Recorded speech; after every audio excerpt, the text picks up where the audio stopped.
Qatar, a small but enormously wealthy nation, is often seen as a vital strategic hub in the Middle East. While the world knows it as the host of the FIFA World Cup and the base for major media outlets like Al Jazeera, for the United States it holds far greater significance. For Washington, Qatar is not merely a partner, it is a key that opens doors to both offensive and defensive military operations across one of the most volatile regions in the world. Its geographical position is unmatched. Sitting near the Strait of Hormuz, through which a fifth of the world's oil supply passes daily, Qatar is within striking distance of Syria, Iraq, Iran, and Afghanistan. It is also close enough to coordinate the defense of Israel if required. Deep inside Qatar lies the Al Udeid Air Base, which houses the forward headquarters of the US Central Command. This installation is not just one of America's most important bases in the Middle East, but a cornerstone of its global military posture. For America's adversaries, Qatar can be perceived as both a dangerous launchpad and a formidable deterrent. That perception gained new weight when former US President Donald Trump signed an executive order promising that the United States would defend Qatar if it were attacked. Trump, while signing the order, declared that any armed attack on Qatar will be considered a threat to the peace and security of the United States. The move marked a significant shift in US security commitments in the region. This announcement came during a week when Trump also unveiled a framework for a peace deal aimed at compelling Hamas to surrender in Gaza. Yet, just 2 days after this headline-grabbing peace initiative, the world learned of another major move, an executive order binding US security to the protection of Qatar. The order essentially assures Qatar the same kind of protection that NATO allies extend to each other. In Trump's words, the United States shall regard any armed attack on Qatar as a threat to the peace and security of the United States. The language closely mirrors NATO's principle that an attack on one is an attack on all.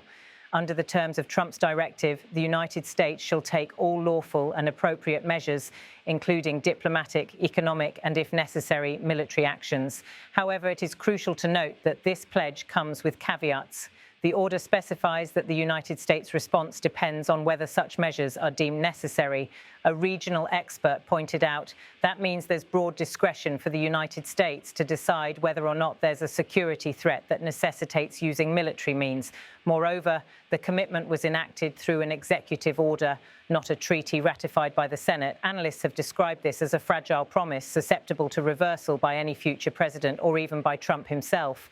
Another expert commented, "It's entirely reversible. There's no treaty here. There's no Senate ratification here.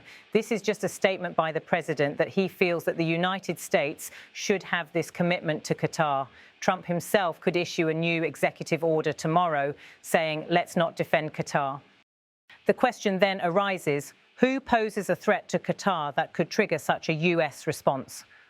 Historically, Qatar has maintained a delicate balance of relationships, often trying to act as a mediator in regional disputes. It has ties with various Islamist and opposition groups, some of which emerged from the Arab uprisings of 2011. At the same time, it has quietly maintained back-channel relations with Israel. Qatari officials have described their approach as an effort to act like the Switzerland of the Middle East, aiming for neutrality and broad engagement. Yet this balancing act has not shielded Qatar from conflict. In fact, the country has been attacked by both an adversary and an ally of the United States. Israeli officials have acknowledged that Iran targeted US forces in Qatar by launching 6 missiles at the American base there. Iranian state media celebrated the strike, calling it the blessings of victory. Iran and the United States have long been bitter enemies. They have no diplomatic relations and often find themselves on opposite sides of regional conflicts. Trump's stance on Iran was characteristically blunt. He once warned they crossed a very big red line by attacking nuclear facilities. I don't know how much room is left for diplomacy. My position is very simple. The world's #1 sponsor of terror can never be allowed to possess the most dangerous weapon. The US military has acknowledged conducting strikes against key Iranian nuclear sites, Fordo, Natanz, and Esfahan. In retaliation, Iran attacked the US presence in Qatar. As one analyst put it, if the US didn't have a base in Qatar, it's very difficult for me to imagine that Iran would have any interest in attacking Qatar at all. Iran, therefore, remains a potential adversary that the US-Qatar arrangement aims to deter. Yet Iran is not the only country to have carried out attacks on Qatari soil. In a strikingly unusual turn, Israel, one of America's closest allies, conducted an airstrike inside Qatar. The operation, aimed at assassinating Hamas leaders meeting in Doha to discuss a ceasefire, failed to achieve its primary objective. Instead, it killed a Qatari security official, infuriating the Qatari government. The incident sparked outrage in Washington as well. Qatar had been playing a mediating role between Israel and Hamas, and the attack undermined these efforts. The US found itself scrambling to reassure both partners. Israeli Prime Minister Benjamin Netanyahu was compelled to make amends.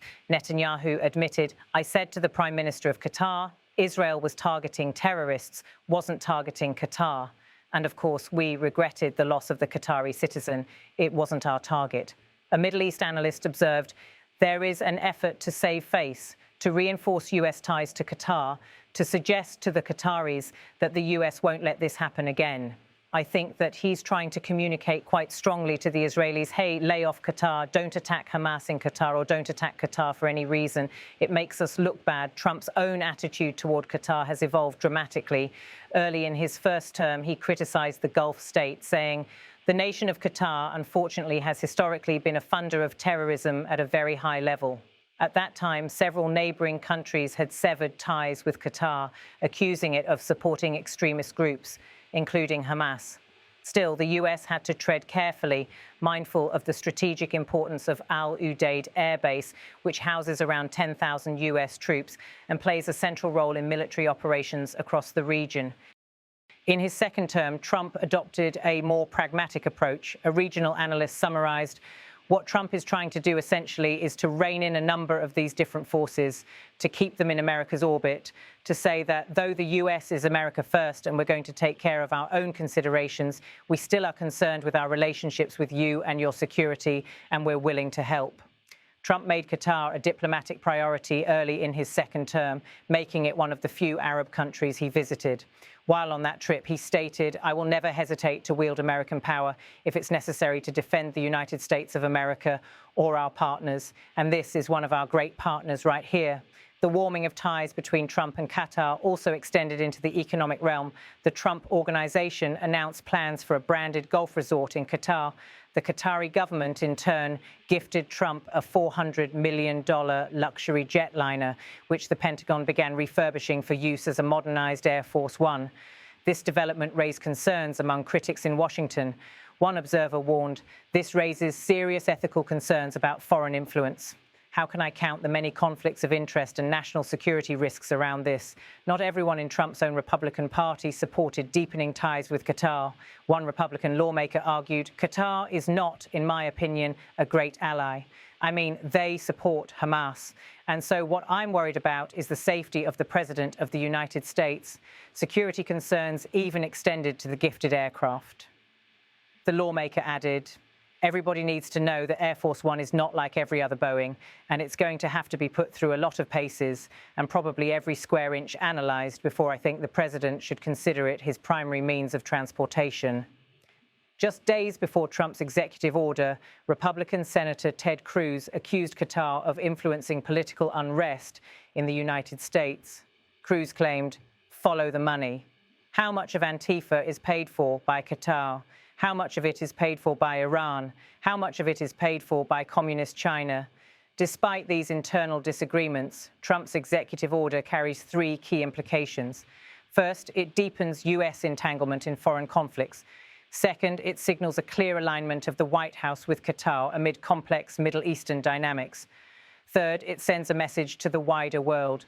The US stands ready to protect its allies. As the region faces new uncertainties, the decision to pledge defense to Qatar underscores how intertwined America's security interests have become with the politics of the Middle East.